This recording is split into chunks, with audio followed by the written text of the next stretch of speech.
The Shawshank Redemption. It's one of the all-time greatest movies ever made in the history of the world. I mean, the Romans didn't have as good of a movie. The Chinese dynasties, nobody has had such a great movie in the history of movies. Literally, you ask anybody who's seen it, and they're like, yes, it's in my top 10 at least of anybody who's seen the movie because it's so well done. It's one of those movies where I remember the first time I watched it, I was sick. I stayed at home and I was like, okay, I should watch Shawshank Redemption.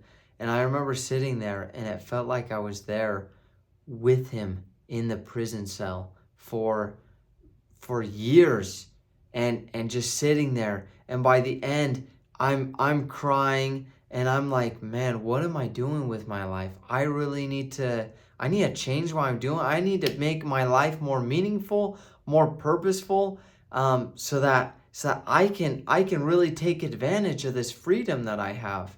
And actually, I told my wife right afterwards, is like, babe, she came home from doing the groceries. I was like, drop everything, come and watch this movie with me. And we watched it a second time right in a row. That's how good of a movie it was. Three takeaways that I got from this movie from a business standpoint. Number one is entrepreneurship in the prisons. First off, before I even go into that, there are so many more lessons to this. There are so many political lessons to learn. There are so many life lessons to learn. I'm just going into the business lessons, but there are so many other lessons, okay? Let's go back into this first one. Entrepreneurship in the prisons. Free markets. The thing about free markets is that they grow as naturally as plants do in a rainforest. Wherever there are people, it's naturally going to develop and grow where people are trading with one another, building things, trading values, building a currency. Their currency in the prison was most times was physical things, physical goods, but a lot of times it was in cigarettes. Just something that was ubiquitous of almost everybody wanted cigarettes, so they said, okay, I'll give you 2 cigarettes for this comb. I'll give you 10 cigarettes for this book. And they had an entire system of sneaking things, books in and out places, and it was so efficient. You know, I've never been to prison before, but I would assume that that's kind of how it works. And I've heard stories and stuff, but that's entrepreneurship right there. And it was really cool to see that you can't hold that back, that it naturally grows. Number 2 is always put your team above yourself. Always think about your team before yourself and how you can help them before yourself. What do I mean by this? There's an instance in the movie where they're on the top of this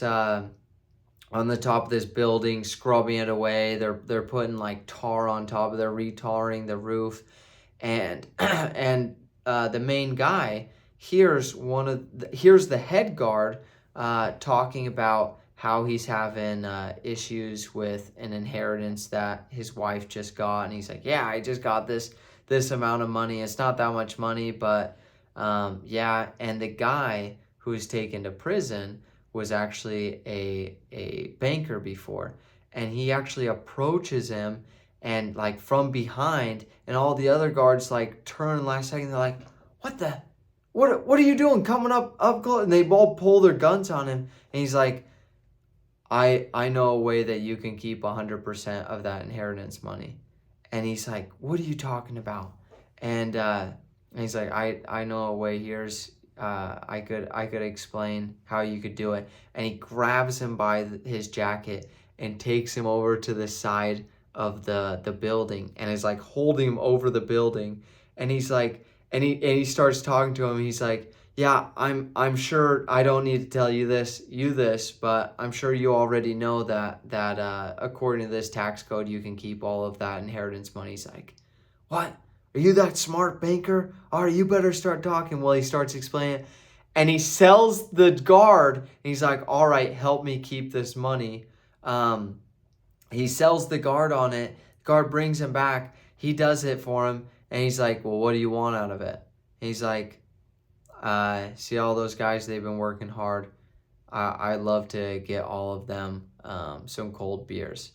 And so he does it. They get all these beers, and it's hot outside, and it's blazing, and they're drinking these cold beers. And one of the main prisoner, the banker, is sitting by himself, and all of his friends are over there drinking it, and they're just like looking like they feel like kings, is what they said. One of them comes over and he's like, hey, do you want to share a cold one with us? He's like, no thanks, I gave up drinking years ago. And he didn't even do it because he wanted it. He got the prize for his friends, for his team. And in return, they wanted to help him all the time. And throughout the entire movie, whether it was him helping them become assistants in the library that he created, or assistants in running people's taxes, or helping them graduate from high school, in return, they gave their all to help him. But imagine if he would have just been looking out for number one and said, yeah, I want to take the day off. I want to do this. Everybody, I guarantee you, everybody in there would have been like, man, I hate that guy. That guy just thinks he's better than the rest of us, doesn't he? Let's get him back. And they would have pounded that guy. But in turn, because he thought about his friends, they thought about him.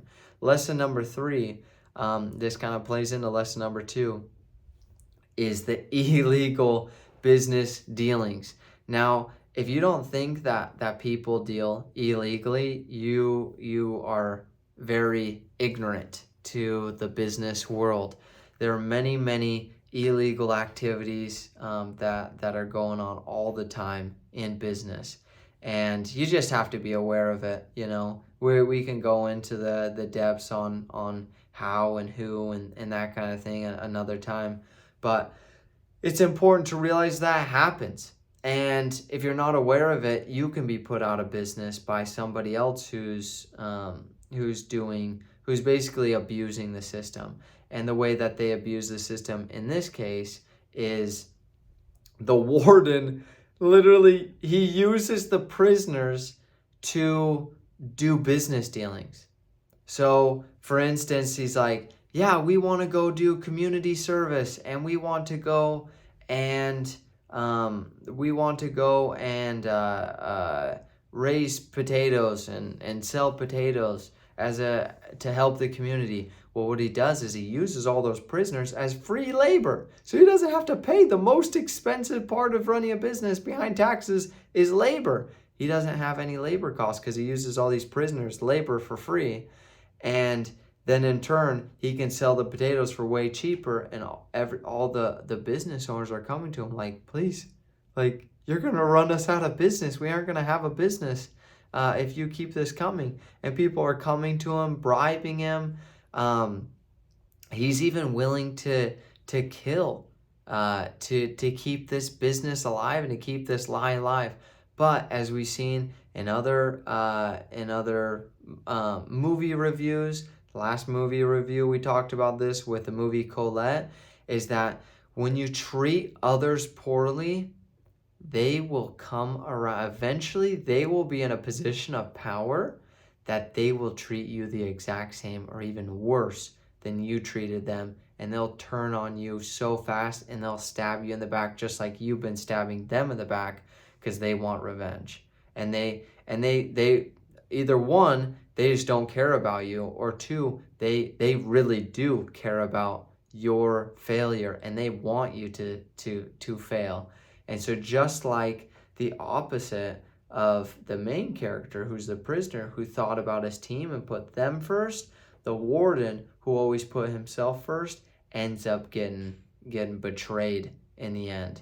And those are just a few of the lessons. Like I said, you have to go out, watch this movie yourself, watch it a couple of times, learn from. I watched it many times myself, and every time there are new lessons to learn. And ultimately, you learn a value for an appreciation for freedom that when you're in prison, and it could be a prison, an actual prison, or it could be imprisoned in a country that won't allow you to express your freedoms, and to have your freedoms. When you're restricted like that, you can't you can't do everything that you want. But when you do have that freedom to even walk down the street, I mean, that just brings an appreciation for life. So please go ahead and watch the movie. I'd love to hear your comments. If you've watched Shawshank Redemption, I'd love to hear what your thoughts are out of it. And then if you haven't watched it, please write below. I'm gonna watch Shawshank Redemption. I'd love to hear what you think of it.